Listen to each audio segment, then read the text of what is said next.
Hi hello wish happy new year. புத்தாண்டு நல்வாழ்த்துக்கள் எல்லாருக்கும். இன்னைக்கு சூப்பராக மாங்காய் போட்டு கத்திரிக்காய் போட்டு முருங்கைக்காய் போட்டு ஒரு மீன் குழம்பு வைக்க போகிறேன். அதாவது வறுத்து அரைச்ச மீன் குழம்பு. சரியா? என்னடா நியூ இயருக்கு மீன் குழம்பு வைக்கிறாள்னு நினைக்கிறீங்களா? நியூ இயர்லாம் ஒன்றும் இல்லைங்க, ஒவ்வொரு வருஷம் வந்துட்டு தான் இருக்குது. நாம அப்படியே தான் இருக்கோம்.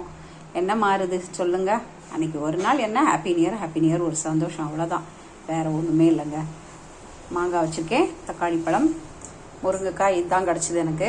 இதே விலை ஜாஸ்தி. அப்புறமா பச்சை மிளகாயை இந்த மாதிரி வாயை மட்டும் இந்த மாதிரி உடச்சி இப்படி போட்டுக்கணும். அப்புறம் பார்த்திங்கன்னா தேங்காய், கருவேப்பிலை, ஒரு 2 பல் வெள்ளை பூண்டு, அப்புறமா ஒரு 7-8 நல்ல மிளகு போட்டு, ஒரு சின்ன வெங்காயம், சின்ன பல்லாரி, அதை 4-5 வெட்டி போட்டிருக்கேன். இதை நல்லா இந்த மாதிரி வறுத்து எடுத்துக்கணும். மசாலா என்னன்னு பார்த்தீங்கன்னா மஞ்சள் பொடி, வத்தல் பொடி, மல்லிப்பொடி இவ்வளவும் தேவைக்கு போட்டு நல்லா ஃபைனாக சூப்பராக வறுத்து வச்சுருக்கேன்.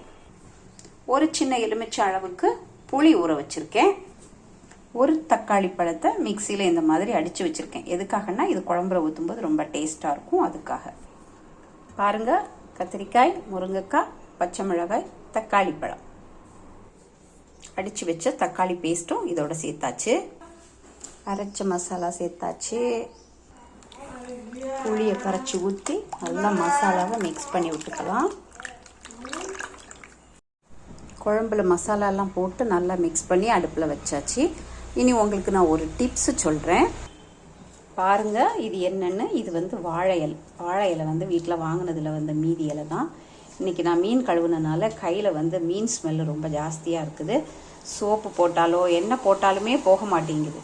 அந்த ஸ்மெல்லு போகிறதுக்கு நீங்கள் என்ன பண்ணணும்னா, இப்போது இந்த மீன் ஸ்மெல் போகிறதுக்கு இந்த வாழை இலையை நல்லா கசக்கிட்டு கையில எல்லாம் நல்லா இப்படி தேய்ச்சிக்கிட்டிங்கன்னா, இந்த கையிலையும் நல்லா வச்சு தேய்ச்சிக்கிட்டிங்கன்னா உங்களுக்கு இந்த கையில் உள்ள அந்த பேட் ஸ்மெல், அதாவது மீன் ஸ்மெல் எல்லாம் உங்களுக்கு போயிடும். குழம்பு கொதிச்சிருச்சு, நான் மீனை சேர்த்துக்கிறேன்.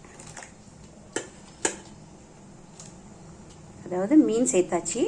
கத்திரிக்காய் போட்டிருக்கேன், முருங்கைக்காய் போட்டிருக்கேன், தக்காளி போட்டிருக்கேன், பச்சை மிளகாய் போட்டிருக்கேன். ஆனால் மாங்காய் நான் இன்னும் சேர்க்கலை. மாங்காய் குழம்பு ஓரளவுக்கு நல்லா வெந்து காஞ்சதுக்கு அப்புறம் தான் மாங்காய் போடுவேன். ஏன்னா மாங்காய் இப்போவே போட்டோன்னா நல்லா வெந்து குழஞ்சி போயிடும். அப்போ புளிப்பு ஜாஸ்தி ஆயிரும் குழம்புல. அதனால் மாங்காய் லேட்டாக லாஸ்ட்டில் போட்டுட்டு பாத்திரம் மூடி வச்சிட்டோன்னா அந்த மாங்காய் அந்த சூட்லேயே வெந்துடும். எடுத்து சாப்பிட்றதுக்கும் நல்லாயிருக்கும். குழம்பு நல்லா கொதிச்சிருச்சு. இனி நான் மாங்காய் சேர்த்துக்க போகிறேன். மாங்காய் இந்த மாதிரி கொட்டையோடு போடுறது எனக்கு ரொம்ப பிடிக்கும். எடுத்து சாப்பிட்றதுக்கு சூப்பராக இருக்கும். அதனால் இனி மாங்காய் போட்டுக்கலாம். மாங்காய் போட்டுட்டு ஒரு 5 நிமிஷத்தில் நம்ம அடுப்பை ஆஃப் பண்ணிக்கலாம். ஏன்னா குழம்பு நல்லா காஞ்சி கொதிச்சிருச்சு, நல்லா வெந்துருச்சு. எல்லாம் மாங்காவும் சேர்த்து கருவேப்பிலை சேர்த்து